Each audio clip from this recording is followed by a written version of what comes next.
question, and I want to see your hands.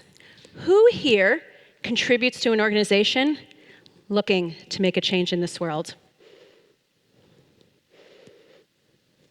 Up high. I know almost everybody does. It could be time, money, resources, anything. But how do you know that your contribution makes an impact? Do you read reports? Do you talk to these people? Do you research them?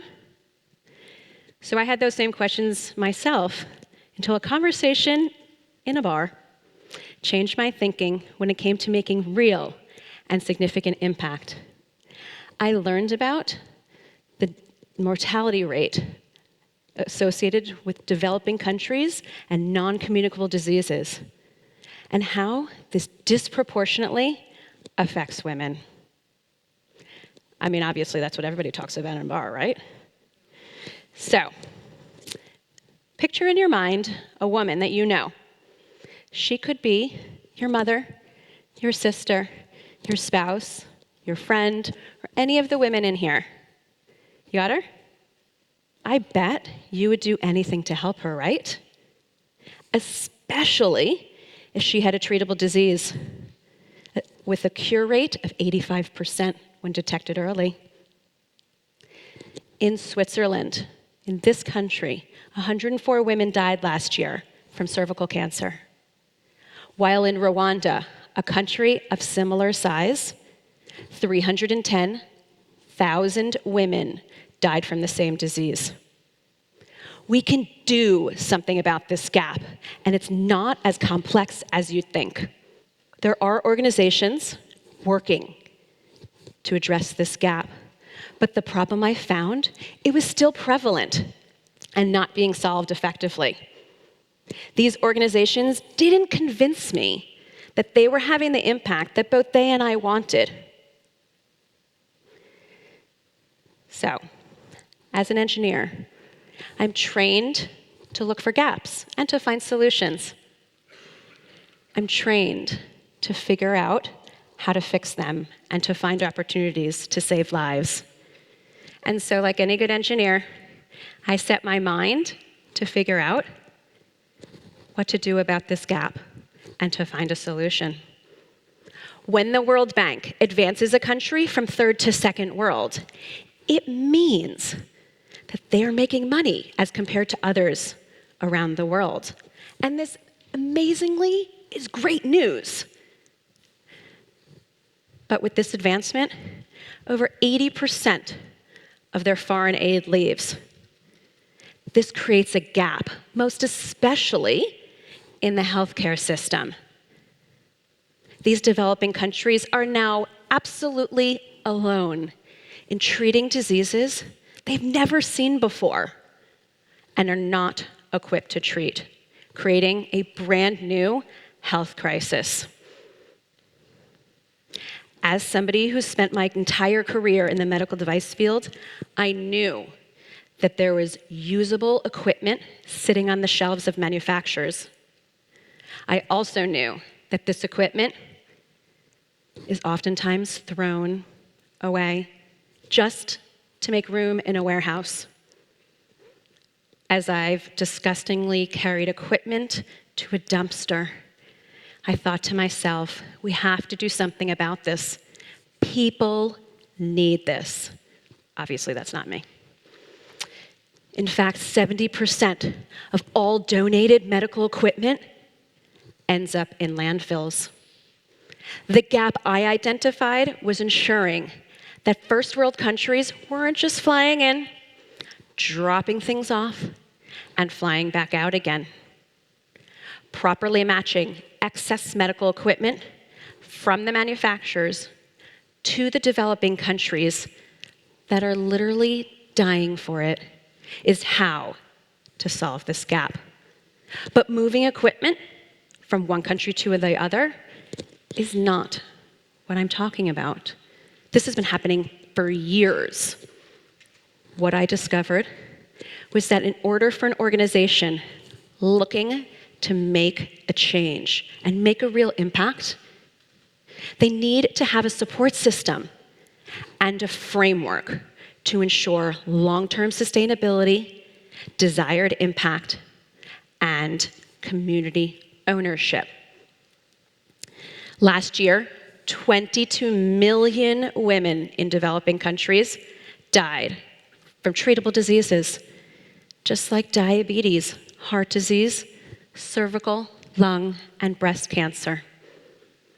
So, if women, honestly, if they don't have their health, how are they supposed to advance their families, their community, and nations? Because we all know in here, women most of the time are doing those things. Obviously, I'm not at all biased. So, if they don't have their health, how are they supposed to do that? How do they send their children to school? How do they make a living for themselves? And how do they impact their community? I mean, let's talk about that bar conversation again, because why not? I learned how, and I realized how to make a change that actually made sense. That bar conversation 10 years ago taught me that the eastern region in Costa Rica had a disproportionately high mortality rate of breast cancer than compared to the rest of the country. A local organization discovered that the only mammography equipment in that region had been broken down for several years. Women stopped getting screened from a disease that, when detected early, will save their lives. Working together with a medical device manufacturer who I knew had excess mammography equipment. I mean, I was working there at the time, so of course I knew. And together with the Costa Rican government, the US Embassy, a local NGO, and the hospital in the region, we were able to install a repurposed mammography machine. Thank you.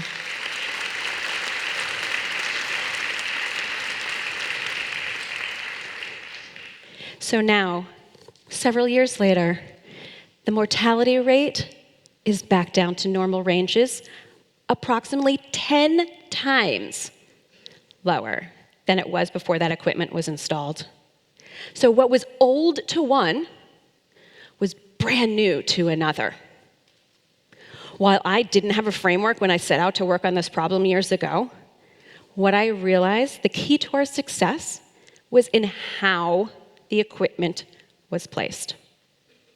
In order for an organization looking to make a significant impact, and a real true impact, they need to have 3 critical components.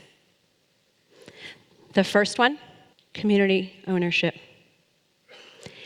Matching equipment to a partner on the ground and working on a problem that they have identified and they are working to solve. It's not us in this gorgeous room telling other people what they need. It's the ones who need it telling us what they need or what they want to solve. These doctors and nurses are already trained on how to save their patients' lives. But they fall into this gap of not having equipment to do their job. Secondly, committed organizations. In order to ensure the longevity of impact, partner with local entities that are trained to service the equipment and are supported by multi-year service contracts. This not only provides jobs, oftentimes to women, this ensures that the equipment is being used and it doesn't wind up as that 70% statistic of being in the dumpster. Additionally, for sustainability, investors invest instead of donating. And healthcare clinics, they take financial responsibility of the equipment through very creative and flexible funding structures. This is far more effective than assets being controlled from afar. And third, clear accountability systems. To make sure the equipment's being used and patients, most importantly, are being seen. The hospitals are reporting back with quarterly metrics. This is just like a for-profit company. This information is then reported back directly to the investors, the supporters, and the donors so that they can include them in their social responsibility reports. And this just multiplies the visibility of the solution. We need to treat these organizations and partners like a for-profit transaction, because that's what it's turning into. Dumping and running doesn't work. What does work is putting together these puzzle pieces in a more collaborative and cooperative manner within a structured framework. Developing countries are eager, they're really eager to improve the lives of their citizens. Medical device manufacturers, they want the market expansion and goodwill. The governments want to strengthen their healthcare systems, and investors want to make a real and significant impact. It's why it's called impact investing. The most interesting thing about this, the solution has been there all along, but the method of implementation has been flawed. $765 billion of medical equipment has been deemed waste in the US in the last 3 years alone.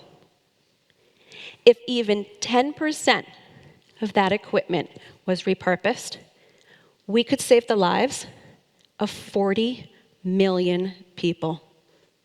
In the last 3 years, having reclaimed less than 1/100th of 1%, a teeny tiny amount, we have been able to impact the lives of 107,000 women. One piece of equipment not only saves a woman's life, it enables her to send her children to school, to make a living for herself, and possibly to pull herself out of poverty. One piece of equipment has the power to impact a community. One piece of equipment that otherwise would have been thrown away. So don't you think more is possible? So much more is possible. I personally decided to focus on women's health. But what other problems could we solve using this thinking? I want you to think back to that organization that you're contributing to. Are you sure on how they are making a real and sustained impact for the people that they're saying that they are? Are you sure? Not everybody has to start their own organization. I'm not suggesting you do. What I am suggesting is that when you give your time, your money, and your resources, make sure it creates and generates the impact that you want to see in this world. Thank you.